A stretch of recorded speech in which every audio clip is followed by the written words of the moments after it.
So we had a couple of weeks break. We'll continue. Those of you who were not here for the earlier studies, और कुछ सप्ताह हमने एक break लिया था और आज हम आगे जारी रखेंगे।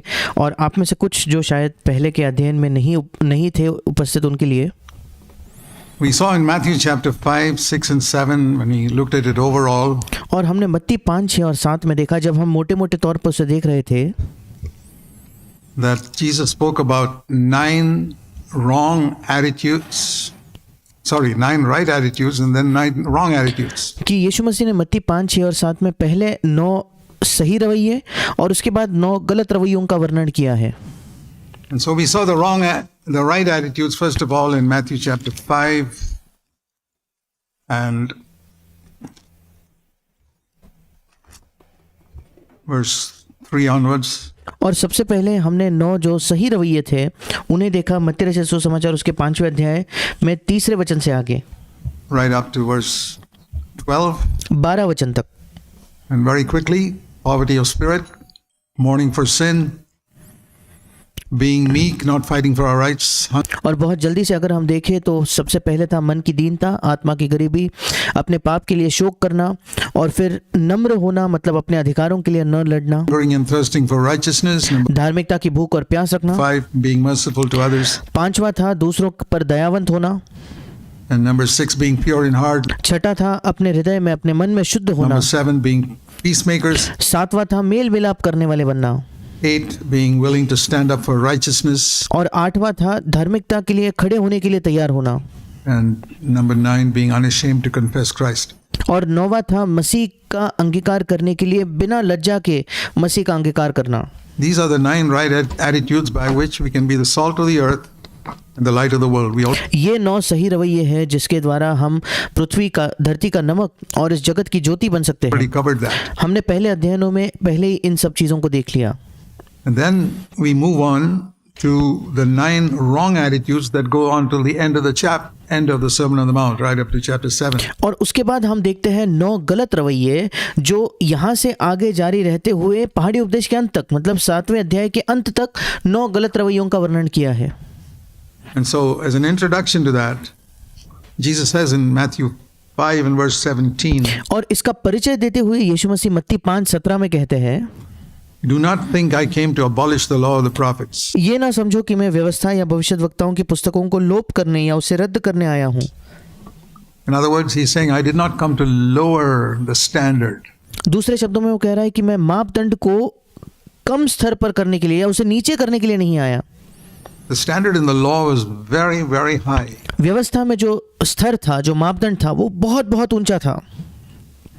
And Jesus, if I were to paraphrase Jesus' words, don't think I've come to lower the standard, and yet और अगर मैं यीशु मसीह के शब्दों को अपने शब्दों में कहूँ तो वो ये कह रहा है कि ये मत समझो कि मैं मापदंड को नीचे करने आया हूँ या उसका स्तर गिराने आया हूँ। the life of many Christians, even those who say they are born again, is much lower than the standard of many people in the Old Testament. और इसके बावजूद कई मसीहों का जो जीवन है, यहाँ तक कि उन मसीहों का भी जो कहते हैं कि वे नया जन्म पा चुके, उनका जीवन का स्तर पुराने नियम के कई लोगों के स्तर से बहुत ज़्यादा नीचे है। Can you compare yourself with John the Baptist or Elijah? क्या आप अपनी तुलना यूहन्ना बपतिस्मा देने वाले से कर सकते हो या एलिया से कर सकते हो क्या? Jesus said the least person in God's kingdom is going to be at a higher level than John the Baptist. और यीशु मसीह ने कहा परमेश्वर के राज्य में जो सबसे छोटा व्यक्ति है वो भी यूहन्ना बपतिस्मा देने वाले से ऊंचे स्तर पर होगा। Is it really true? क्या ये वाकई सच है क्या? Why is it not true in your life? क्यों आपके जीवन में ये सच नहीं है? I'll tell you why. मैं आपको बताता हूँ क्यों। Because all your life you heard a gospel that's enabled you to live at a low standard and say Jesus will forgive you. क्योंकि अपने जीवन भर आपने एक ऐसे सुसमाचार को सुना है जिसने आपको सक्षम बनाया है कि आप निचले स्तर पर ही जीवन जियो और अब कहते हो हाँ यीशु आपको क्षमा Live as you करेगा, like, just जैसा चाहे वैसा जीवन जियो, confess your sin. केवल अपने पाप को ऊपर से अंगीकार कर, केवल अपने पाप का अंगीकार करो, Live to make money and live to enjoy yourself. Confess your sin and you'll go to heaven finally. और पैसा बनाने के लिए जीवन जियो, अपने आप का सुख विलास के लिए, अपने आप का आनंद उठाने के लिए जीवन को जियो, अपने पाप को अंगीकार करो और आखिरकार आप स्वर्ग में जाओगे। That is a deception. ये धोखा है। And it's better to discover it now than to discover it at the judgment seat of Christ and be lost eternally. और ये बेहतर है कि आप अभी इस बात की खोज कर लो, इसके बेहतर कि आपको ये एहसास तब मसीह के न्यायासन पे होता है और तब अनंत काल के लिए आप खो जाओगे। So we proclaim exactly like it says here, and और हम इसकी घोषणा बिल्कुल वैसे ही करते हैं जैसे यहाँ लिखा at the है। end of it, Jesus said, "If you hear these words of mine, and you find some excuse not to do it, और इसके अंत में यीशु ने कहा, इस संदेश के अंत में, कि अगर तुम मेरे इन शब्दों को सुनते हो और वो न करने का कोई बहाना ढूंढ निकालते हो तो, you're building your entire life on sand. और अपना संपूर्ण जीवन आप बालू पर बना One day रहे हो it'll collapse. और एक दिन वो नाश हो जाएगा, गिर जाएगा। But if you hear these words of mine and do them, पर अगर तुम मेरे इन शब्दों को सुनो और फिर वैसे करो तो you'll build your house on the rock." तब तुम अपने घर को चट्टान पर बनाओगे। And for those who did not follow that earlier on when we studied it, please read that in Matthew chapter 7 and verse 24 to 27. और जिन्होंने इसको पहले इसको नहीं सुना था जब हमने इसका अध्ययन किया, कृपया उसे पढ़िए। मत्ती उसके 7वें अध्याय में 24 से लेकर 27 वचन में ये लिखा है।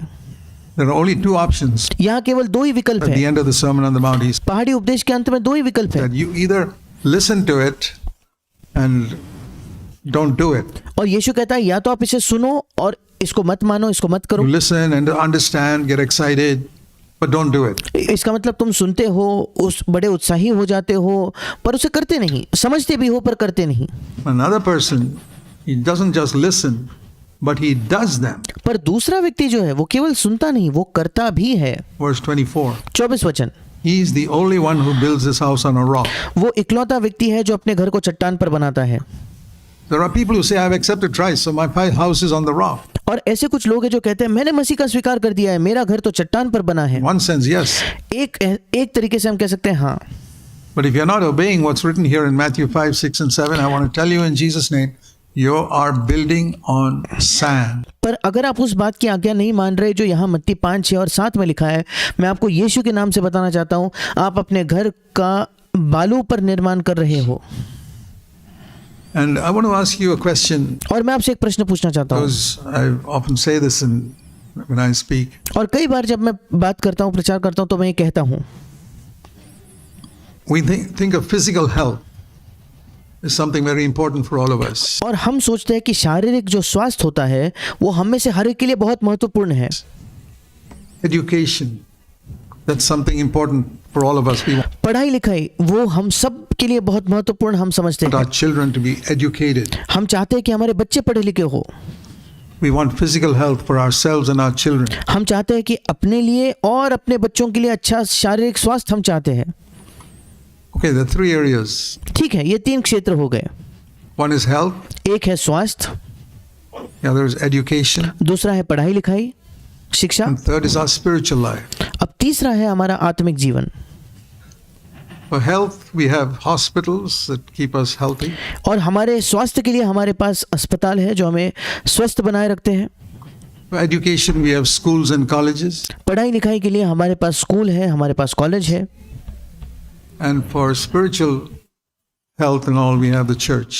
और हमारे आत्मिक स्वास्थ्य के लिए अन्य चीज़ों के आत्मिक संबंधित चीज़ों के लिए हमारे पास कलीसिया है। Now, I want to ask you a question. अब मैं आपसे एक प्रश्न करना चाहता हूँ,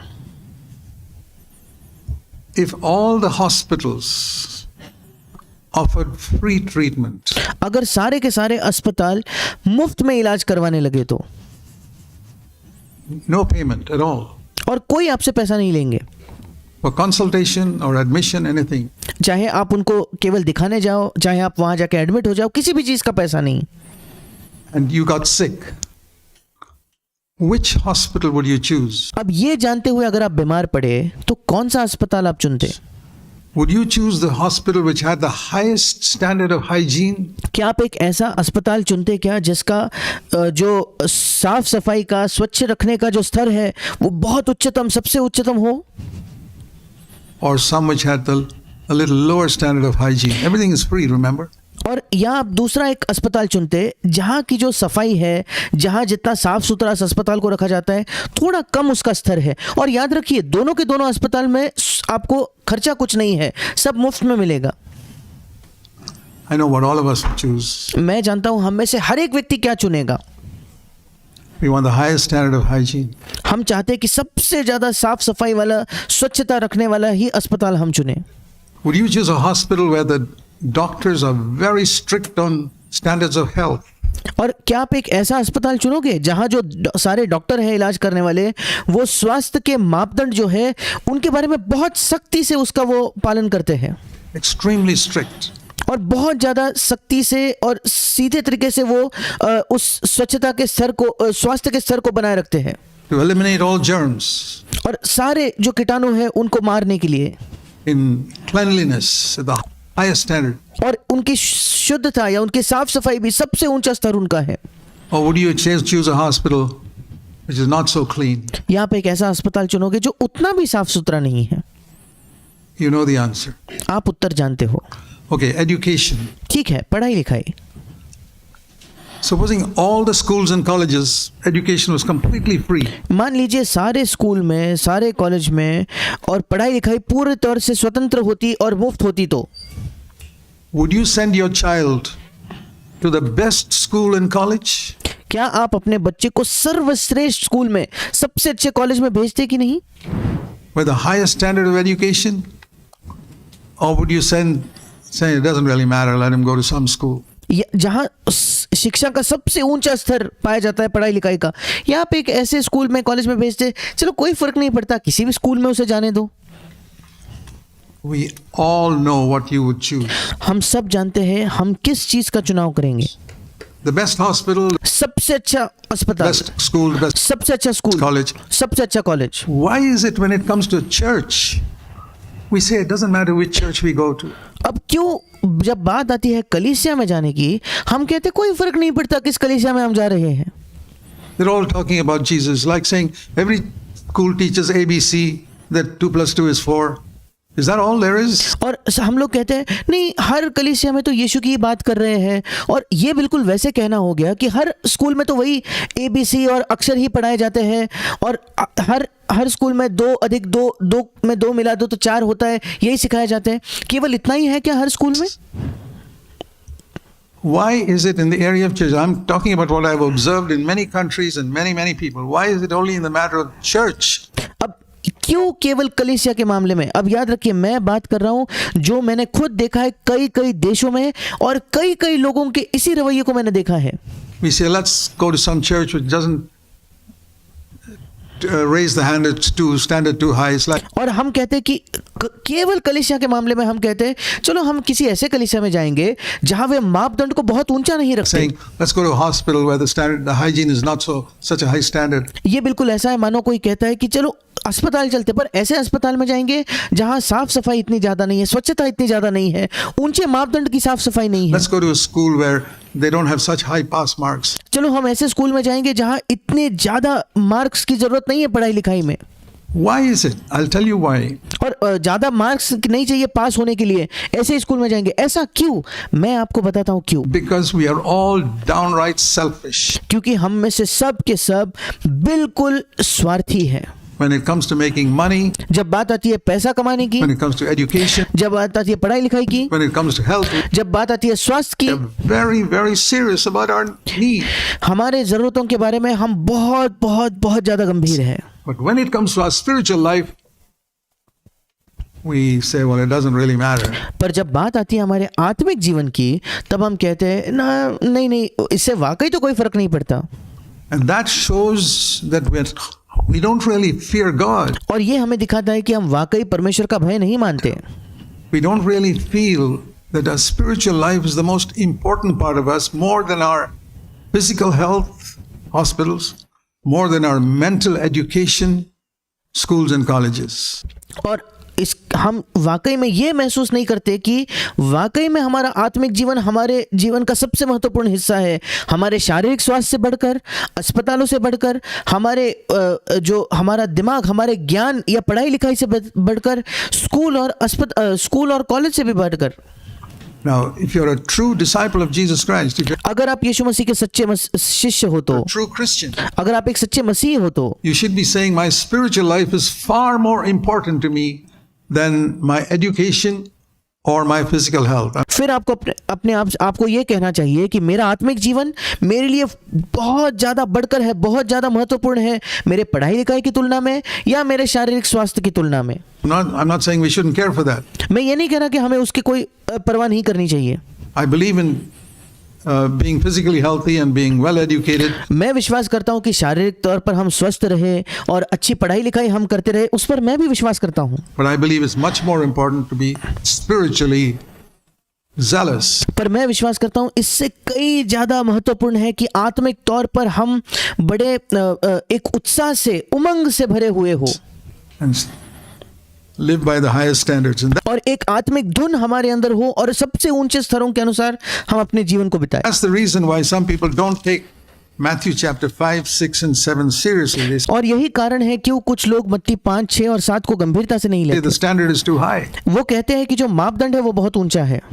It's like saying this hospital is too far too hygienic for me. ये बिल्कुल ऐसे कहना है कि ये अस्पताल मेरे लिए बहुत ज़्यादा स्वच्छ, ज़्यादा ही साफ सुथरा है मेरे लिए। Let me go to one which is a little dirty. मैं ऐसे अस्पताल में जाना चाहता हूँ जो थोड़ा गंदा है। Can you imagine anybody? They think a person is crazy talking like that. और क्या आप कल्पना कर सकते हो कोई ऐसा व्यक्ति कह रहा है? आप सोचेंगे कि ये व्यक्ति कैसा मूर्ख है ये सब कहने में। Or let me go to some school which they don't, where pass marks are 10%. और या कोई कहता है मुझे ऐसे स्कूल में जाने दो जहां पास होने के लिए केवल 10% मार्क चाहिए। This school standard is 90% pass marks. Boy, I don't want to go over there. और ये दूसरा जो स्कूल है इसमें तो पास होने के लिए 90% मार्क चाहिए। नहीं, मुझे वहां नहीं जाना। It's amazing how we don't see the stupidity and foolishness. और ये बिल्कुल अद्भुत है कैसे हम ये सब के पीछे की मूर्खता और पागलपन को हम नहीं समझ पा रहे। But it proves one thing, पर इससे एक बात तो साबित हो जाती है, and I know all of you are not like that. और मैं जानता हूँ कि आप में से सब ऐसे नहीं हो। But if you examine yourself and you find that you're not serious about your spiritual life, पर अगर आप अपने आप को जांचते हो और आप देखते हो कि आप पाते हो कि आप अपने आत्मिक जीवन के बारे में वाकई में गंभीर नहीं हो, तो I would seriously ask you to consider whether you're a Christian at all. मैं आपको गंभीरता से ये बात पूछना चाहता हूँ कि आप इस बात को सोच कर देखिए आप वाकई में मसीही हो भी या नहीं। Even if you claim to be born again, इसके बावजूद कि आप ये दावा करते हो कि आपने नया जन्म पा लिया है, whether you're really born again or you've only got a whitewash of Christianity. अपने आप को जांच कर देखिए आपका वाकई नया जन्म हुआ है या नहीं, या केवल मसीह की एक पुताई आपके ऊपर लग चुकी है। So, Jesus said, I have not come to abolish the law and the prophets. और यीशु मसीह ने कहा मैं व्यवस्था और भविष्यद्वक्ताओं की पुस्तकों को लोप करने या उसको रद्द करने नहीं आया हूँ। Everything will be fulfilled. उसमें से हर एक चीज पूरी की जाएगी। And if, listen to this, verse और कृपया इसे सुने, 19, 19 वचन, Matthew 5:19. मत्ती 5:19। If any of you cancels one of the least of these commandments, इसलिए जो कोई इन छोटे से छोटी आज्ञाओं में से किसी एक को तोड़े, या इंग्लिश में लिखा है उसे रद्द कर दे, तो I mean, forget the big ones. अब बड़ी आज्ञाओं को भूल जाइए, If you cancel even the least of these commandments, और इन आज्ञाओं में से जो सबसे छोटी है उनको भी अगर आप रद्द करते हो तो उसे तोड़ते हो तो, and you teach others to do the same, और दूसरों को भी वैसा ही करना सिखाते हो तो you will be called the least in God's kingdom. तो स्वर्ग के राज्य में, मतलब परमेश्वर के राज्य में आप सबसे छोटे कहलाओगे।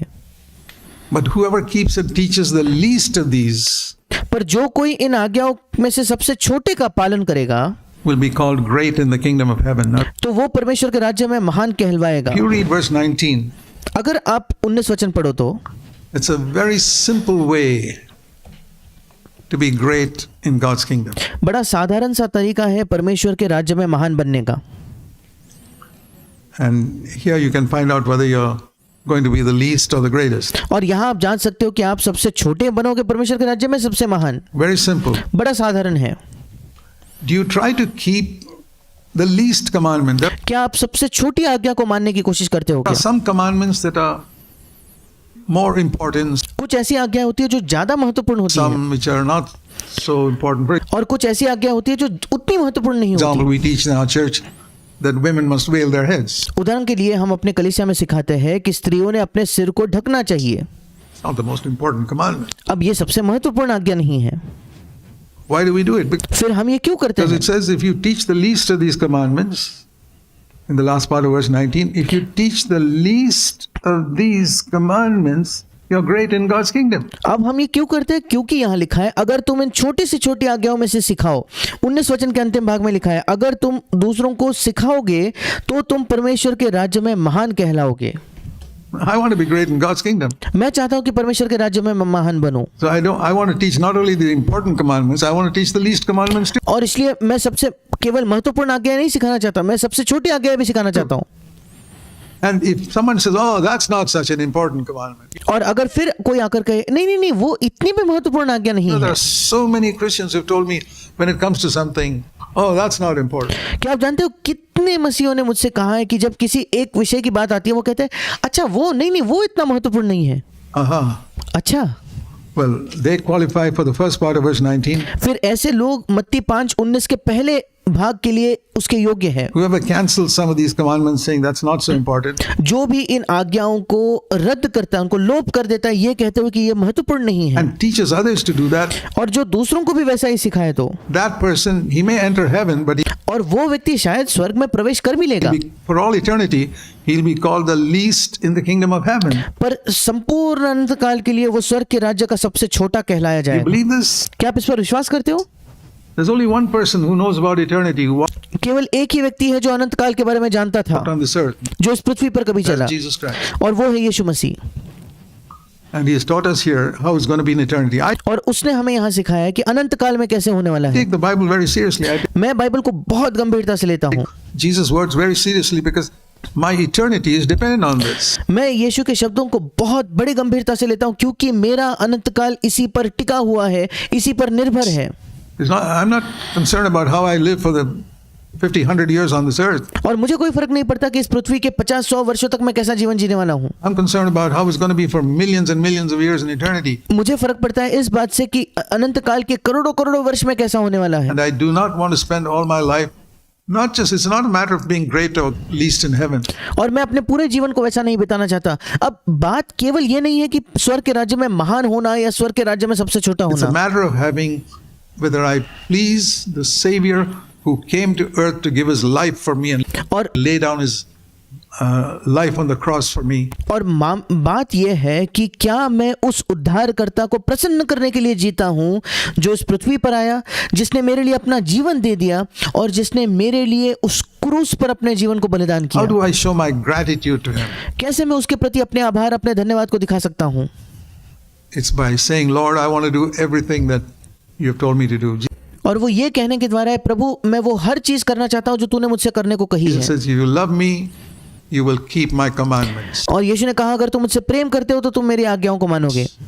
And there's no other way to prove our love for Christ except by keeping his commandments. और कोई दूसरा तरीका नहीं है मसीह के लिए अपने प्रेम को साबित करने का इसके बजाय कि हम उसकी आज्ञाओं को माने। The more you love the Lord, the more you'll keep his commandments. जितना ज्यादा आप प्रभु से प्रेम करोगे उतना ज्यादा आप उसकी आज्ञाओं को But मानोगे। I've discovered that. यही मैंने इसी की खोज मैंने So की I है। read the New Testament very, very carefully, और इसलिए मैंने नए नियम को बहुत बहुत गंभीरता से पढ़ा है, especially the Gospels, विशेषकर सुसमाचारों को, especially the Sermon on the Mount, विशेषकर पहाड़ी उपदेश को, even the least ones. सबसे छोटी आज्ञाएं भी। Because I say, I want to prove, Lord Jesus, that I love you. I don't want to just simply sing, I love you, Lord, in the meeting. क्योंकि मैं कहता हूँ प्रभु यीशु मैं इस बात को साबित करना चाहता हूँ कि मैं तुझसे प्रेम करता हूँ। मैं केवल ऐसे ही जाकर गीत नहीं गाना चाहता, हे प्रभु मैं तुझसे प्रेम करता हूँ, हे प्रभु मैं तुझसे प्रेम करता हूँ। सभाओं में केवल गीत नहीं गाना चाहता। The only way to prove it is by keeping all your commandments. और मेरे तेरे प्रति जो प्रेम है प्रभु उसको साबित करने का इकलौता तरीका है कि तेरी सारी आज्ञाओं को मैं मानूं, Even the smallest one. जो सबसे छोटी आज्ञाएं हैं वो भी। And I want to do it. और मैं वो करना चाहता हूँ। That's why we study the Sermon on the Mount seriously. इसी वजह से बड़े गंभीरता से हम पहाड़ी उपदेश का अध्ययन करते हैं। And those who take it seriously, they'll prove their love for the Lord. और जो इसे गंभीरता से लेंगे वो प्रभु के लिए अपने प्रेम को साबित करेंगे।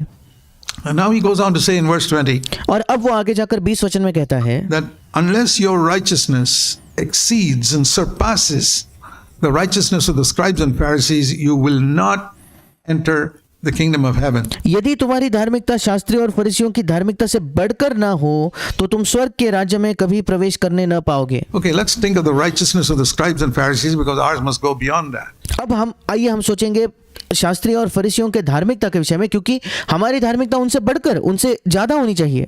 Otherwise, he said, you won't even enter God's kingdom. नहीं तो ऐसा लिखा है कि तुम स्वर्ग के राज्य में कभी प्रवेश तक नहीं कर पाओगे। Now, if you were to ask me, how can I enter God's kingdom? अब अगर आप मुझसे पूछते कि कैसे मैं परमेश्वर के राज्य में प्रवेश कर सकता हूँ, Some people take that easy verse which says, believe in the Lord Jesus Christ and you'll be saved, and their belief is only in their head. और कुछ लोग उस आसान से वचन को ले लेते हैं जो कहता है प्रभु यीशु मसीह पर विश्वास करो और तुम उद्धार पाओगे, और उनका विश्वास जो है वो केवल उनके दिमाग में ही है। But you know, the Bible speaks about belief as something that changes our life. पर क्या आप जानते हो, बाइबल जब विश्वास की बात करता है तो वो ऐसा कुछ है जो हमारे जीवन को बदल देता है। So we must compare scripture with scripture. और हमें बाइबल की तुलना बाइबल से करनी है। You remember that even the devil quoted a verse to Jesus. क्या आपको याद है शैतान ने भी यीशु मसीह के सामने एक वचन का जिक्र किया था? You know that? क्या आप जानते हो वो? The devil quoted a verse to Jesus to obey. शैतान ने यीशु को एक वचन बताकर दिखाया कि वो उसकी आज्ञा माने। Here is a verse, Jesus. अब यहाँ एक वचन है, वो कहता है, हे यीशु देख, ये एक वचन है। He said in the temptation, और प्रलोभन में शैतान यीशु से कह रहा है, देख यीशु, ये इस वचन को देख। His angels will take care of you so that you don't dash your foot against a stone. So why don't you jump off the temple and claim the promise of God? और शैतान ने यीशु से कहा, उसके स्वर्गदूत तुझे हाथों हाथ उठा लेंगे और तेरे पाँव को पत्थर से ठेस नहीं लगेगी। और इसलिए शैतान यीशु से कहने लगा, क्यों ना तू इस मंदिर से कूद जाए, मंदिर के ऊपर से तू कूद जा कंगूरे से, ताकि और परमेश्वर के वायदे का तू उसका दावा कर यीशु। ऐसा शैतान यीशु से कह रहा है। And Jesus said, और उसके बाद यीशु ने कहा, it is also written, ये भी लिखा है, you should not tempt the Lord your God by doing such stupid things. तू प्रभु अपने परमेश्वर की परीक्षा न कर, ऐसी मूर्ख चीजें करके उसकी परीक्षा न कर। So what is the righteousness of the scribes and the Pharisees? अब शास्त्रियों की और फरीसियों की धार्मिकता क्या है? You know, we think that everything the Pharisees did was wrong. और हम सोचते कि जो कुछ फरीसी करते थे वो गलत था। They were hypocrites. वे पाखंडी थे। They pretended on the outside to be very religious. और वे बाहरी तौर पर ये दिखावा करते थे कि वे बहुत धर्मी हैं। But inside it was like a fruit that looked beautiful on the outside but absolutely corrupt inside. पर अंदर से बिल्कुल अलग था। वो बिल्कुल एक ऐसे फल के समान था जो बाहर से बहुत सुंदर दिखाई पड़ता है पर अंदर से बिल्कुल भ्रष्ट, बिल्कुल सड़ा हुआ होता है। Most so-called Christians are like that. कई तथाकथित मसीही ऐसे ही है। They present an image before others as very holy and very zealous and zealous to follow Jesus. But और वे लोगों के सामने एक छवि प्रस्तुत कर देते हैं कि वे बहुत पवित्र है, बहुत धुन है, उनके अंदर मसीह के लिए उत्साह है, प्रभु का अनुसरण करने के लिए, यीशु का अनुसरण करने के लिए बहुत उत्साही वे हैं। inwardly in their private life, their home life, their financial matters and things in other areas of their private life, it's corrupt. पर अंदरूनी तौर से उनके व्यक्तिगत निजी जीवन में, उनके पारिवारिक जीवन में, उनके आर्थिक मामलों में और उनके निजी जीवन के अन्य क्षेत्रों में उनका जीवन भ्रष्ट है। Now the Pharisees were like that. Now अब फरीसी लोग ऐसे I want थे। you to see what were the two good qualities in the Pharisees. पर मैं चाहता हूं कि आप देखो कि इन फरीसियों में दो अच्छे गुण क्या थे। You know the Pharisees had some good qualities. क्या आप जानते हो फरीसियों के कुछ अच्छे गुण भी थे? Many people think the Pharisees were just rotten through and through. They were not. और कई लोगों को केवल यही लगता है फरीसी तो पूरे तरीके से सड़े हुए लोग थे, अंदर बाहर। नहीं, ऐसा नहीं था। Let me show you the two good qualities of the Pharisees. मैं आपको फरीसियों के दो अच्छे गुण दिखाना चाहता हूँ Because I'll tell you why. और मैं बताता हूँ ये क्यों। Because Jesus said here in verse 20, your righteousness must go beyond that. क्योंकि यहाँ यीशु ने 20 वचन में कहा, तुम्हारी धार्मिकता उससे बढ़कर होनी चाहिए। मत्ती 5:20 में। So let's see what is the standard of the Pharisees. Turn with me to Matthew chapter 23. और इसलिए आइए हम देखेंगे कि फरीसियों का मापदंड क्या था। मेरे साथ निकालिए मत्ती उसका 23 अध्याय। And you'll see here the first good quality of the Pharisees. Jesus और आप यहाँ देखोगे कि फरीसियों की पहला अच्छा गुण क्या था। told his disciples in Matthew 23, verse 2 and 3. The यीशु मसीह ने अपने शिष्यों से मत्ती उसके 23 अध्याय के दूसरे और तीसरे वचन में कहा, scribes and the Pharisees are sitting in the chair of Moses. And Shastri और फरीसी मूसा की गद्दी पर बैठे हैं। listen to this. अब इसे सुने, Read carefully. बड़े ध्यान से पढ़िए। Everything that the Pharisees tell you to do, do. इसलिए वे मतलब फरीसी तुमसे जो कुछ कहे वो करना और मानना। That's what Jesus said. अब ये यीशु ने कहा है, Everything that the Pharisees tell you to do, do. जो कुछ फरीसी आपसे करने को कहते हैं वो करो, Because they taught God's word exactly. क्योंकि वे परमेश्वर के वचन को वैसे के वैसे पढ़ाते थे। But he says, don't do like they do. पर वो कहता है जैसे वे करते हैं वैसे ना करो।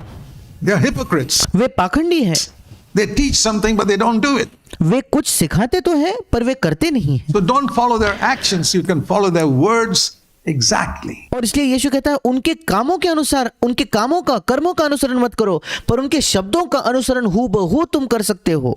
So what was the first good quality of the Pharisees? और फिर फरीसियों का पहला अच्छा गुण क्या था? They taught correctly. वो बिल्कुल सही शिक्षा देते थे। The only problem was they didn't practice what they preached. केवल एक ही समस्या थी, जिसका प्रचार वे करते थे उसका अनुसरण वे नहीं करते थे। Okay. ठीक है।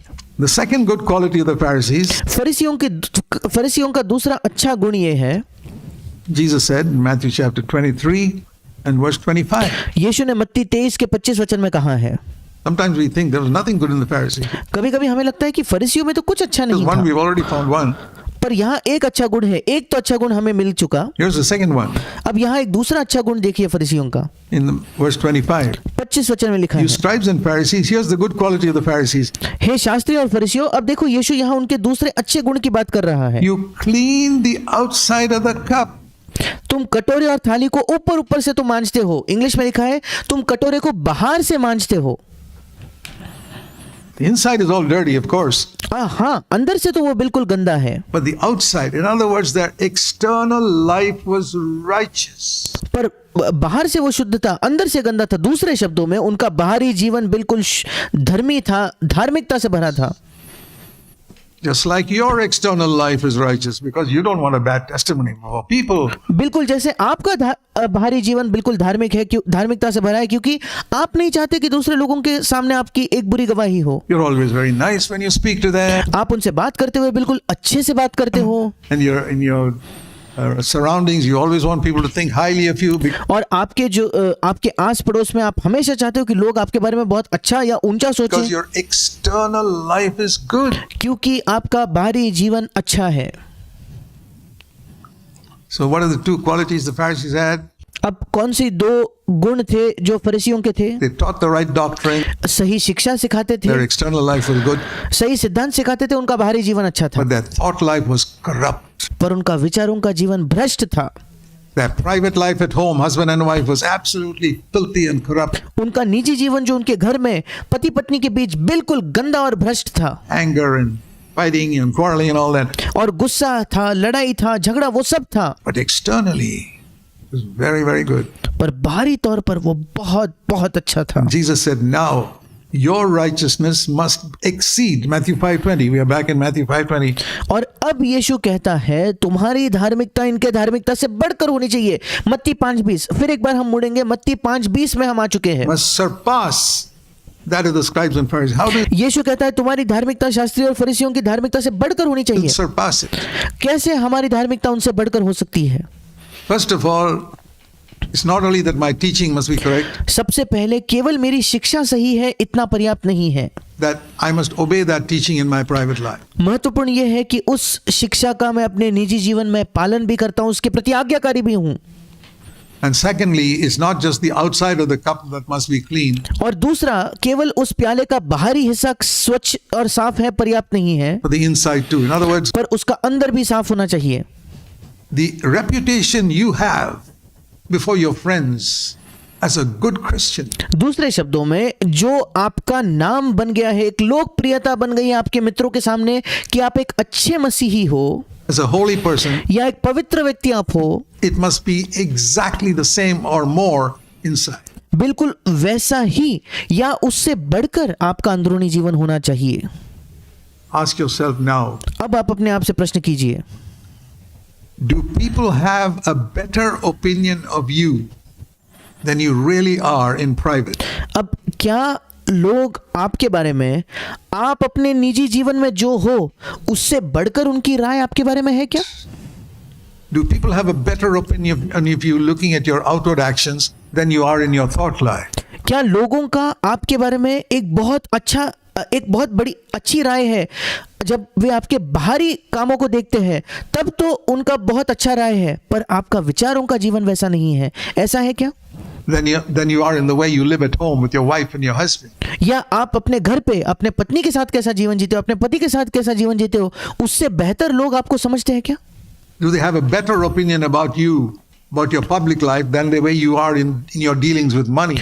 क्या लोगों का आपके बारे में एक बेहतर राय है क्या आपके सार्वजनिक जीवन में उसकी तुलना में कि आप पैसों के साथ कैसा व्यवहार करते हो? Ask yourself.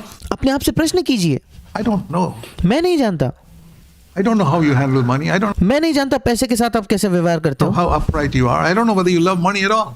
और मैं नहीं जानता आप कितने सीधे हो। मैं ये नहीं जानता कि आप पैसे से प्रेम करते भी हो या नहीं, I don't know whether you're living for money or for God. और मैं नहीं जानता कि आप पैसे के लिए जीते हो या परमेश्वर के लिए जीते हो। You can give the impression that you're living for God. आप लोगों पर ये छवि बना सकते हो कि आप परमेश्वर के लिए जी रहे हो। That's easy to fool.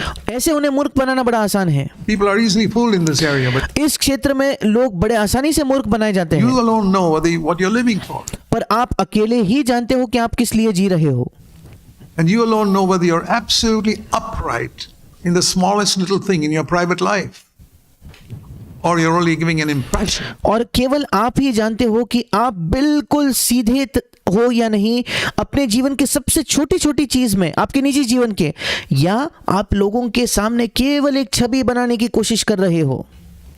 The Pharisees gave an impression. फरीसी केवल दूसरों को प्रभावित करना चाहते थे, दूसरों के सामने एक छवि वो बना रहे थे, And they went to churches that preached the truth, और वे ऐसे कलीसियाओं में गए जो सत्य का प्रचार करते थे, right doctrine, सही शिक्षा, external life clean. बाहरी जीवन स्वच्छ है, साफ है। What is the problem? The समस्या क्या है? inner life was corrupt, उनका अंदरूनी जीवन भ्रष्ट है, and they भ्रष्ट did था, not practice what they preached. और जो वो प्रचार करते थे वो खुद अपने जीवन में लागू नहीं करते थे। Now, keeping that in mind, Jesus said, your righteousness must exceed. That means your righteousness must go way beyond what they had. और फिर इस बात को याद रखते हुए, मद्देनजर रखते हुए, यीशु ने उनसे कहा, तुम्हारी धार्मिकता, मतलब तुम्हारी धार्मिकता जो उनकी धार्मिकता है उससे काफी ज्यादा बढ़कर होनी चाहिए। Then he goes on to give the 9 wrong attitudes. इसके बाद ही यीशु मसीह आगे जाकर हमें 9 गलत रवैये बताता है। Okay. You can say that, Jesus came John the Baptist said Jesus came an axe to hit the root of the tree. अब यीशु मसीह क्यों आया? यूहन्ना बपतिस्मा देने वाले ने ये कहा, यीशु मसीह एक कुल्हाड़ी लेकर आया ताकि उस पेड़ के जड़ पर वो कुल्हाड़ी मार सके। All the prophets in the Old Testament could not hit the root of the tree. और पुराने नियम के जितने नबी थे वो उस पेड़ के जड़ पर वार नहीं कर सकते थे। The root of the tree is our self-life, और उस पेड़ का जो जड़ है वो हमारा स्वयं का जीवन है, which is inside. जो अंदर है। And Jesus came with when it says, take up your cross and follow me, और जब यीशु मसीह आया उस कुल्हाड़ी को लेकर और वो कहता है कि अपना क्रूस उठाकर मेरे पीछे हो लो, he was hitting the axe to the root of the tree, और वो उस कुल्हाड़ी को पेड़ के जड़ पर मार रहा था, which no prophet in the Old Testament could speak of. जो पुराने नियम का कोई भी नबी जिसकी बात भी नहीं कर सकता था। And they could not do it because they did not have the Holy Spirit's power. और पुराने नियम में वो क्यों नहीं कर सकते थे? क्योंकि उनके अंदर पवित्र आत्मा की सामर्थ नहीं थी। Within, the Holy Spirit only came upon people in the Old Testament. और उनके अंदर पवित्र आत्मा की सामर्थ नहीं थी। पुराने नियम में पवित्र आत्मा केवल लोगों पर आता था। In the New Testament, the Holy Spirit comes within and helps us to put our self-life to death so that we can follow Jesus. नए नियम में पवित्र आत्मा हमारे अंदर आता है और हमारी सहायता करता है कि हम अपने स्वयं के जीवन के प्रति मरे, उसको मार सके ताकि हम यीशु का अनुसरण कर सके। So we can say the Old Testament prophets came with a pair of scissors. और हम कह सकते हैं कि पुराने नियम के जो नबी थे वो कैंची लेकर आते थे। Any bad fruit, cut it off. कोई भी बुरा फल आए काट दो, Another bad fruit, cut it off. दूसरा बुरा फल आया काट दो, Cut it off, cut it off.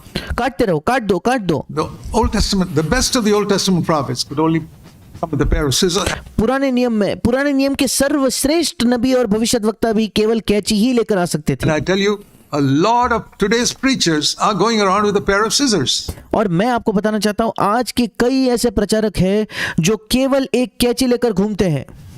Where All the people in the church look very nice on the outside. जहाँ कलीसिया के कई लोग बाहर से तो बहुत अच्छे दिखाई पड़ते They हैं, speak nicely. वो अच्छे से बात करते हैं, Nobody knows what their private life is. कोई नहीं जानता उनका निजी जीवन क्या है, Nobody knows whether their thought life is filthy. कोई नहीं जानता उनका विचारों का जीवन कितना गंदा है, Nobody knows how they live at home with their husbands and wives. कोई नहीं जानता कि वो अपने घर पर अपने पति अपने पत्नी के साथ कैसा जीवन जीते हैं, Nobody knows how they handle money in private. कोई नहीं जानता कि निजी में वो पैसे से कैसा व्यवहार करते हैं, Nobody knows whether they are righteous in their private life. अपने निजी जीवन में वो धार्मिकता से धर्मी जीवन जीते हैं या नहीं, कोई नहीं जानता। But external life, anything that comes up, they cut it off. पर बाहरी तौर पर बाहरी जीवन में कुछ भी अगर बाहर आता है वो काट देते हैं। But a true servant of God, a true prophet, comes with an axe. पर एक परमेश्वर का सच्चा सेवक, एक सच्चा भविष्यद्वक्ता एक कुल्हाड़ी लेकर आता है To hit the root, ताकि वो जड़ पर वार कर सके। or to use a modern illustration, या अगर हम और भी इन दिनों का एक उदाहरण का इस्तेमाल किया करें तो he's like a surgeon who comes with a knife, वो एक सर्जन, एक ऐसे डॉक्टर की तरह है जो छुरी लेकर आ रहा है।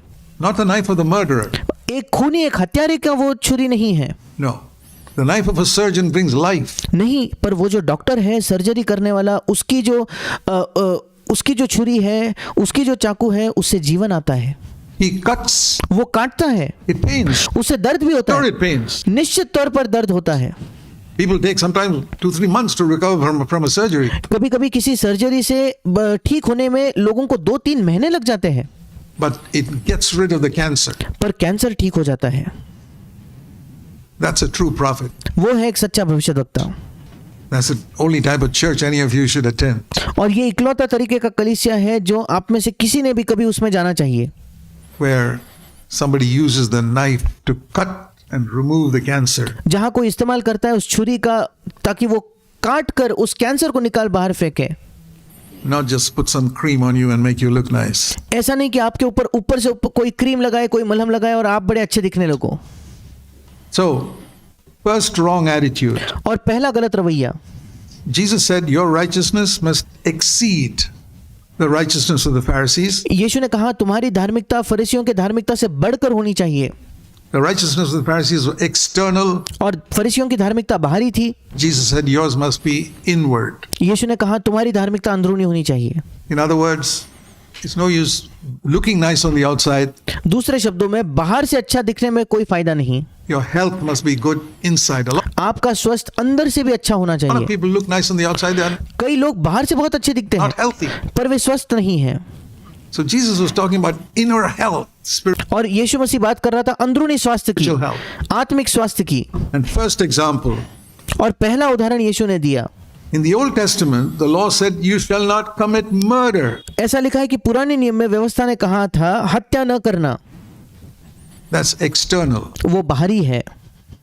In the New Testament, the equivalent of it is don't get angry. नए नियम में उसकी बराबर उसके समान की आज्ञा कौन सी है? क्रोध न करना, गुस्सा न करना। Verse 22. 22 वचन में लिखा है। In the Old Testament, if you commit murder, you're guilty. पुराने नियम में जो कोई हत्या करेगा वो कचहरी में दंड के योग्य होगा, मतलब वो अपराधी है।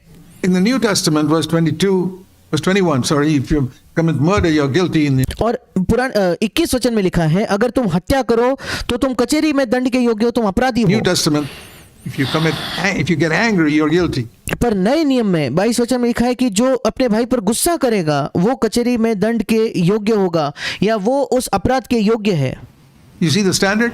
क्या आप मापदंड को देख पाते हो? World of difference. बहुत बड़ा अंतर है। And anger is the root from which murder comes. और गुस्सा वो जड़ है जिससे हत्या निकल कर आती Why does है। a man go and kill somebody? क्यों एक व्यक्ति जाकर किसी की हत्या कर देता है? Because in his heart he's angry with that man for some reason. क्योंकि उसके हृदय में वो उस व्यक्ति से किसी न किसी वजह से क्रोधित है, गुस्सा है। And Jesus said, I have come to deal with the root of the sickness. और यीशु मसीह ने कहा मैं उस बीमारी के जड़ से निपटने आया हूं। What does an antibiotic do? In the Old Testament, और एक एंटीबायोटिक क्या करता है या जो जीवाणुनाशक होता है वो क्या करता है? पुराने नियम में, I mean, not Old Testament. In the olden days, if you got an injury on your hand and और माफ कीजिएगा पुराने नियम में नहीं पर पुराने दिनों में अगर आपके हाथ पे कोई जख्म हो जाता था or some disease spreading on your hand, या कोई बीमारी है जो आपके हाथ में फैल रही है they'd put some ointment and keep on putting the ointment. and it would look all nice on the outside, but the root of the disease inside nobody could touch. और वो बाहर से उसको मलहम लगाते थे, मलहम लगाते ही रहते थे ताकि बाहर से वो जख्म अच्छी दिखे, पर उस बीमारी का जड़ जो है कोई उसे छू नहीं पाता था। Until man discovered an antibiotic. और आखिरकार मनुष्य ने खोज की एक एंटीबायोटिक की या जीवाणुनाशक की।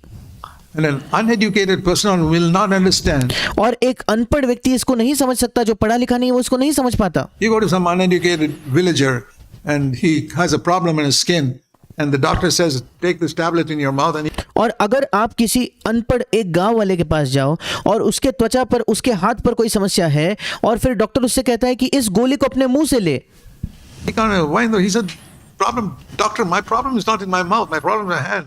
और फिर वो व्यक्ति कहता है, वो समझ नहीं पाता, वो कहता है डॉक्टर समस्या मेरे मुंह में नहीं है, समस्या तो मेरे हाथ में है। He says I know that, eat this and that will go. और फिर डॉक्टर कहता है मैं जानता हूँ समस्या हाथ में है, पर ये गोली खा ले और तू ठीक हो जाएगा। But that uneducated illiterate person doesn't know why. पर वो अनपढ़ जो जिसकी पढ़ाई लिखाई नहीं हुई, वो व्यक्ति यही नहीं जानता क्यों। But the antibiotic is supposed to hit the root of the problem which is causing this disease on your hand. पर वो जो जीवाणुनाशक है, जो एंटीबायोटिक है, उसका काम है कि वो उस समस्या के जड़ पर वार करे जिसकी वजह से आपके हाथ पर बीमारी है। That's exactly the New Testament gospel. यही है नए नियम का सुसमाचार। Jesus came with a message that would hit the root, that would cure. यीशु मसीह एक संदेश के साथ आया जो उस जड़ को मारे, जड़ पर हमला करे और उसे ठीक कर दे, उसका इलाज कर दे। And yet most Christians only want to look nice on the outside and इसके बावजूद अधिकतर मसीह केवल बाहर से अच्छा दिखना चाहते not हैं hit the root of the sickness. और वो उस बीमारी के जड़ तक पहुंचना ही नहीं चाहते। So anger is the root of murder. और इसलिए गुस्सा जो है वो हत्या करने का जड़ है। So he says, and there are stages in anger, and you all know there are stages in anger. You don't और फिर यीशु कहता है कि गुस्से में या क्रोध के स्तर है, और हम सब जानते हैं कि गुस्से के स्तर होते हैं। immediately get burst into a temper. ऐसा नहीं कि अचानक से आपका गुस्सा फूट कर आप किसी पर बरसते हो, ऐसा नहीं है। Stage 1, stage 2, stage 3.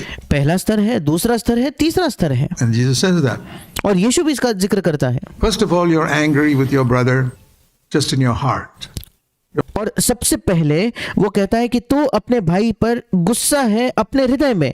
हिंदी में लिखा है क्रोध करना, इंग्लिश में लिखा है गुस्सा, और केवल अपने मन में। Already guilty, verse 22. और 22 वचन में लिखा है तू पहले ही कचेरे में दंड के योग्य है, मतलब तू अपराधी है। And then your anger goes one step further. उसके बाद आपका गुस्सा एक कदम आगे बढ़ता है। You say something to him. आप उससे कुछ कह देते हो। You know how it is. आप जानते हो कैसा होता है। You get angry with your wife or you're आप अपने पत्नी से गुस्से होते हो angry with your husband. या अपने पति से गुस्सा हो जाते हो। And initially it's only in the heart. और पहले वो गुस्सा तो केवल हृदय में Nothing है, comes out and then suddenly, the temperature goes up and it boils over. और पहले तो कुछ नहीं होता क्योंकि वो अंदर है, पर धीरे धीरे आप जानते हो कि वो तापमान बढ़ते जाता है, उबल कर वो फूट कर बाहर You आता say है, something. और फिर आप कुछ कह बैठते हो, And then, okay, stop there. और ठीक है आप वहीं रुक जाओ। Then after some time you keep thinking about it, boils more and more and it boils right over. और फिर उसके कुछ समय बाद आप फिर भी उसके बारे में सोचते रहते हो, और वो उबल रहा है और उबल रहा है और उबल रहा है और उबल कर बाहर आ जाता है। So he says there are 3 stages. और इसलिए वो कहता है 3 स्तर है। As soon as it begins, it's angry, you're already guilty. सबसे पहले शुरू होता है अगर आप गुस्सा हो तो पहले ही आप अपराधी हो, And if it comes out in some word that you say to him or her, you're guilty to the Supreme Court. और अगर आप उससे गुस्सा होने के बाद आपके मुंह से भी वो गुस्सा निकल कर कोई शब्द आप उससे कह देते हो या उससे उस व्यक्ति से कुछ आप कह देते हो, तो आप सुप्रीम कोर्ट, सबसे उच्च न्यायालय के सामने आप अपराधी हो, उस कचहरी के योग्य हो। And if it goes on still further, third stage is hell. पर उससे भी आगे अगर बढ़ेगा, तीसरे चरण तक वो पहुंच जाएगा तो वो नर्क है। There are 3 steps to hell. नर्क जाने के 3 कदम है। Now many people say if you don't accept Christ, you go to hell. अब कई लोग कहते हैं अगर आप मसीह का स्वीकार नहीं करोगे आप नर्क में नहीं जाओगे। I'll tell you another way to go to hell. पर मैं आपको बताता हूँ नर्क में जाने का एक और तरीका भी है। 3 stages in anger. गुस्से के 3 चरण। When anger comes up in your heart, you ignore it. जब गुस्सा आपके हृदय में आता है आप उसकी उपेक्षा करते हो, नजरअंदाज करते हो। It comes up still more, you ignore it. थोड़ा और गुस्सा बढ़ता है फिर भी आप नजरअंदाज कर देते हो, उपेक्षा कर देते हो। The third step is to go to hell. तीसरा कदम है, तीसरा चरण है, आप नर्क जाओगे। I don't know whether you've heard any preacher tell you that anger can take you to hell. और मैं नहीं जानता आपने कभी किसी और प्रचारक को ये कहते हुए सुना है क्या नहीं कि गुस्सा आपको नर्क ले जाएगा। In my entire Christian life, let me tell you my testimony. I've been मेरे संपूर्ण मसीह जीवन में मैं आपको मेरी गवाही देता a हूँ। Christian for 66 years. मैं 66 वर्षों से एक मसीही रहा हूँ। Been to all types of churches. सब प्रकार की कलीसियाओं में जा चुका हूँ। I never heard one preacher till today आज तक मैंने किसी प्रचारक को नहीं सुना who said that anger can take you to hell. जिसने ये कहा हो कि गुस्सा आपको नर्क में ले जाएगा। Yes, you have accepted Christ, you're okay. वो कहते हैं आपने मसीह का स्वीकार कर लिया, आप बिल्कुल ठीक हो। I'll tell you, you're not okay. मैं आपको बताना चाहता हूँ आप बिल्कुल ठीक नहीं हो। If you accept Christ and you get angry, stage 1, stage 2, stage 3, you're going to go to hell. अगर आप मसीह का स्वीकार कर लेते हो पर आप गुस्सा हो जाते हो, पहला चरण, दूसरा चरण, तीसरा चरण, आप नर्क जाने वाले हो। Whatever type of testimony you say you accepted Christ. चाहे आपकी किसी भी प्रकार की गवाही क्यों ना हो, आप ये क्यों ना कह लो कि मैंने मसीह का स्वीकार किया है। Who was Jesus speaking to? Was अब ये शब्द यीशु ने किससे कहे, किससे यीशु बात कर रहा था? he speaking to unconverted people? क्या वो ऐसे लोगों से बात कर रहा था जिनका नया जन्म नहीं हुआ है? Please read verse 1 and 2. Whenever मत्ती 5 उसके पहले 2 वचन पढ़िए। you see the teaching of Jesus, ask yourself, who is he speaking to? जब भी आप यीशु मसीह की किसी भी शिक्षा को देखते हो तो ये देखिए कि वो किससे बात कर रहा था। Matthew 5, verse 1. मत्ती 5 उसका पहला वचन। And he saw the crowds. He was not speaking to the crowds. और जब उसने भीड़ को देखा, वो भीड़ से बात नहीं कर रहा। He went up to the mountain and he called his disciples and he opened his mouth and taught whom? और वो पहाड़ पर चढ़ गया और जब बैठ गया तो उसके चेले उसके पास आए और वो अपना मुंह खोलकर किन्हें सिखाने लगा? He taught the disciples. उसने चेलों को, उसने अपने शिष्यों को ये उपदेश दिया और सिखाया। He wasn't teaching the crowds. वो उस भीड़ को नहीं सिखा रहा था। He left the crowds behind and went up and with the disciples and told the disciples. वो उस भीड़ को पीछे छोड़कर वो ऊपर अपने शिष्यों को ले गया और अपने शिष्यों से वो कहने लगा, Hey, you guys are the ones who've given up everything to follow me. I और वो कहता है तुम लोग हो जिन्होंने सब कुछ छोड़कर मेरा अनुसरण करने का निर्णय लिया want है। to tell you disciples something. तुम चेलों से, तुम शिष्यों से मैं कुछ कहना चाहता हूँ। If you get angry and continue to get angry and continue angry, अगर तुम गुस्सा होते हो और फिर गुस्सा करना जारी रखते हो और गुस्से में ही जारी रहते हो तो you, तुम Matthew, Peter, James, John, you'll go to hell. तुम मत्ती, पतरस, याकूब, यूहन्ना तुम नर्क जाओगे। Now, if Jesus could say that to Matthew, Peter, James, and John, what do you think he's going to say to us? अब अगर यीशु इस बात को मत्ती, पतरस, याकूब, यूहन्ना से कह सकता है तो आपको क्या लगता है वो हमसे क्या कहेगा? My dear brothers and sisters, और मेरे प्रिय भाई और many बहनों, of us have been fooled in other churches by they're not taught you what's written in the Bible. और हम में से कईयों को मूर्ख बनाया गया है दूसरे कलीसियाओं के द्वारा क्योंकि वे जो बाइबल में लिखा है वे आपको नहीं सिखा रहे। Am I teaching something strange? मैं कुछ अजीबोगरीब सिखा रहा हूँ क्या? It's here, right here. यहाँ लिखा है, बिल्कुल यहाँ लिखा हुआ है। And so, Jesus said, think about that seriously. और फिर यीशु ने कहा इसके बारे में गंभीरता से सोचो। When you come to pray, और यीशु ये भी कहता है जब तुम प्रार्थना करने आते हो, verse 23, 23 वचन, when you're presenting your offering at the altar in the और तुम वेदी पर अपनी भेंट चढ़ा रहे हो तो, Old Testament, it was an offering in the altar. In the New Testament, it is prayer. और पुराने नियम में तुम वेदी पर कोई तुम्हारी भेंट चढ़ा रहे थे और अब नए नियम में तुम प्रार्थना अर्पण करते हो या प्रार्थना देते हो। And there you remember that you hurt your brother with your anger. और वहां तुझे स्मरण आए कि तूने अपने भाई को अपने गुस्से से उसे चोट पहुंचाई है। तो You said something to hurt him, or you तुमने कुछ कह दिया था उसे चोट पहुंचने के did लिए, something to hurt him. या तुमने ऐसा कुछ किया जिससे उसको चोट पहुंची। Stop praying. और यीशु कहता है प्रार्थना करना छोड़ दो, प्रार्थना करना रोक दो। What is the meaning of verse 24? और 24 वचन का क्या मतलब है? Leave your offering there वहां लिखा है कि अपने भेंट को वेदी पर वहीं छोड़ दे। at the altar. In modern terms, stop praying. और आज के जमाने हम कह सकते हैं, आज के जमाने में प्रार्थना करना बंद करो, प्रार्थना करना रोक दो। Can you imagine Jesus saying, stop praying? क्या आप कल्पना भी कर सकते हो यीशु कहता है प्रार्थना करना रोक दो? Have you ever heard a preacher tell you to stop praying? क्या आपने कभी सुना है किसी प्रचारक को कि वो प्रार्थना करना रोक दे, ऐसा कहता है? You hear a lot of things in this church because we quote the Bible. आप इस कलीसिया में कई चीजें ऐसे सुनोगे क्योंकि हम बाइबल को वैसे के वैसे उसका प्रचार करते हैं। Stop praying. प्रार्थना करना बंद कर दो। Go first to your brother. पहले अपने भाई के पास जाओ, Apologize. माफी मांगो, Set matters right with चीजों को उसके साथ सुलझाओ, him for getting angry with him, for getting upset. और उससे तुम गुस्सा हो गए उसको सुलझा दो, तुम उससे नाराज हो गए उसको सुलझाओ, Then come and pray. फिर आकर प्रार्थना करो। This is the reason Why so many prayers are not answered? यही कारण है क्यों कई प्रार्थनाओं का उत्तर नहीं मिलता। Because something has not been settled between you and your wife, or you and your husband. क्योंकि आपके और आपके पत्नी के बीच या आपके और आपके पति के बीच कोई मामला है जिसको सुलझाया नहीं गया, You go to pray, और फिर आप प्रार्थना करने भी जाते हो and you sound so holy, your pious prayer. और फिर बड़े पवित्र आप सुनाई पड़ते हो और बहुत ही पवित्र आपकी प्रार्थना सुनाई पड़ती है, And God says it's all garbage. और परमेश्वर कहता है ये सब कचरा है। He doesn't even listen. परमेश्वर सुनता तक नहीं, He doesn't pick up the phone. वो फोन ही नहीं उठा You रहा, ring. That prayer is like calling up God on the phone. और आपकी रिंग जा रही है, आप प्रार्थना मतलब आप परमेश्वर को फोन कर रहे हो मानो, And he says, yeah, I know that guy. I'm not going to pick up the phone. That's और परमेश्वर अपना फोन देखकर कहता है अच्छा मैं उस व्यक्ति को जानता हूं, मैं तो फोन ही नहीं उठाने what वाला। God says. परमेश्वर यही कहेगा। I know how he's talking to his wife. परमेश्वर कहता है मैं जानता हूं कैसे अपने पत्नी से बात करता I know है, how she's talking to her husband. मैं जानता हूं कि वो अपने पति से कैसे बात कर रही है, And I know how he's dealing with his neighbor. मैं जानता हूं कि उसके पड़ोसी से वो कैसा बर्ताव करता I है, know how he's dealing with somebody in the office. अपने दफ्तर में किसी के साथ उसका कैसा व्यवहार है मैं जानता हूं। I'm not going to listen to that phone. मैं उस फोन को नहीं सुनने वाला। Let him go and set those things right with the people he has hurt. जिन लोगों को उसने चोट पहुंचाई है पहले जाकर वो उन चीजों से उन लोगों के साथ उस मामले को सुलझाए, Then I'll pick up the phone. फिर मैं फोन उठाऊंगा। Do you know that I believe that 99% of people, when they call up God, God doesn't pick up the phone. क्या आप जानते हो, मैं ये विश्वास करता हूं कि 99% लोग जब वे परमेश्वर को फोन करते हैं परमेश्वर फोन उठाता तक नहीं। They keep on speaking like little children. वे बात करते ही रहते हैं छोटे बच्चों के समान।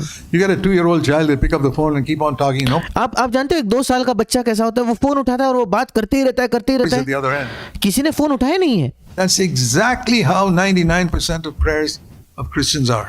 बिल्कुल ऐसे ही 99% मसीहों की प्रार्थना ऐसे ही होती है। Jesus said, first, go and settle those matters. Be यीशु ने कहा पहले जाकर उन मामलों को सुलझाओ, reconciled with your brother. अपने भाई के साथ मेल मिलाप करो, Then come and offer your offering. फिर आकर अपनी भेंट चढ़ाना।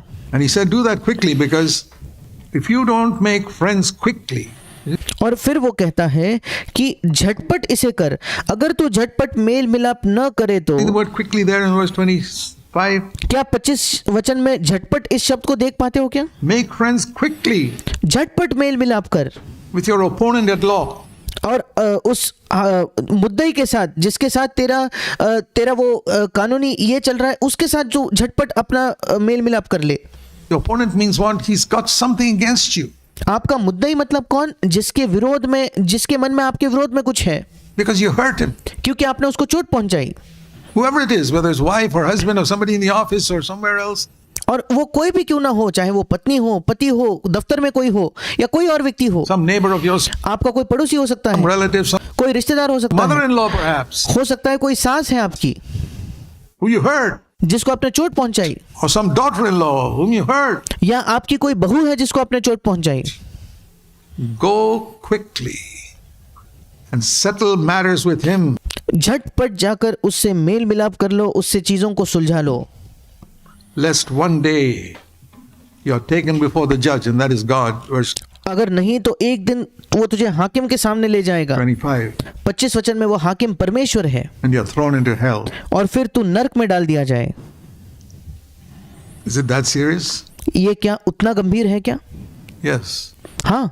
Truly I say to you, you will not come out from there. और वो कहता है मैं तुझसे सच कहता हूँ कि तू वहां से बाहर नहीं आएगा, वहां से नहीं छूटेगा, And you can't pay the price on earth.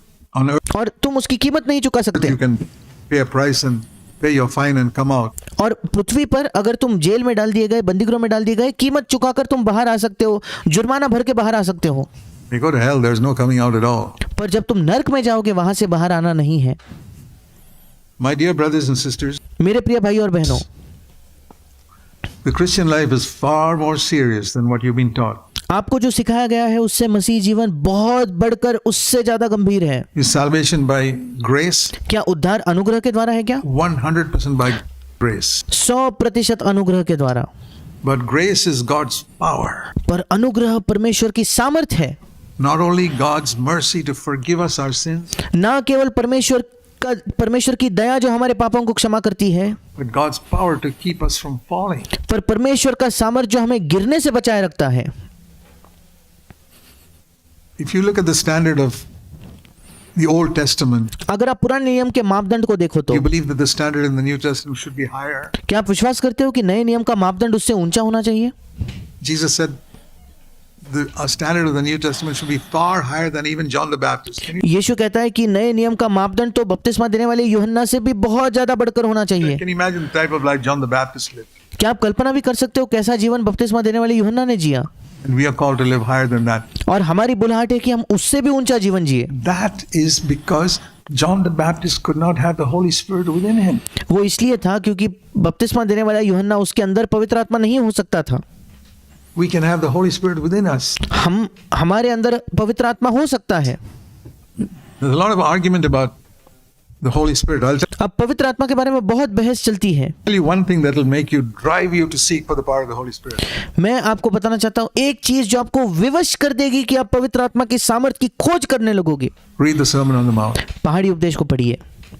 When I read the Sermon on the Mount, I became desperate to have the power of the Holy Spirit within. जब मैंने पहाड़ी उपदेश को पढ़ा तो मैं बिल्कुल आतुर हो गया कि मेरे अंदर पवित्र आत्मा की सामर्थ्य आ जाए।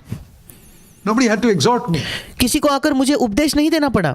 I said, Lord, I cannot live this life. मैंने कहा प्रभु मैं ये जीवन जी ही नहीं सकता।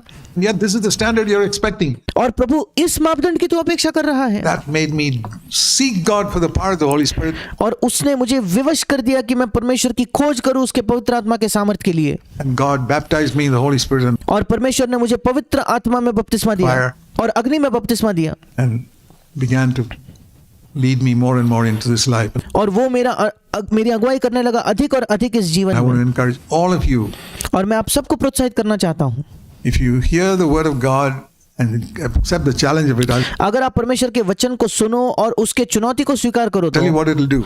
मैं आपको बताता हूँ कि वो क्या करेगा। It'll make you cry out to God for the power of the Holy Spirit to live the type of life you lead here. वो आपको विवश करेगा कि आप परमेश्वर के सामने पुकारो पवित्र आत्मा के सामर्थ्य के लिए ताकि आप उस प्रकार का जीवन जी पाओ जो आप यहाँ पढ़ते हो। And you'll find you will come into this life. It's और आप देखोगे कि आप इस जीवन में प्रवेश करोगे। like a sick person getting healthy. ये एक बीमार व्यक्ति के समान है जो चंगा हो जाता है, स्वस्थ हो जाता है।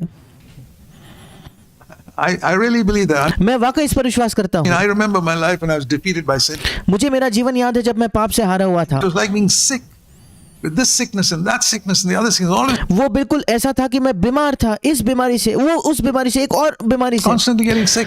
हमेशा निरंतर मैं बीमार रहता था।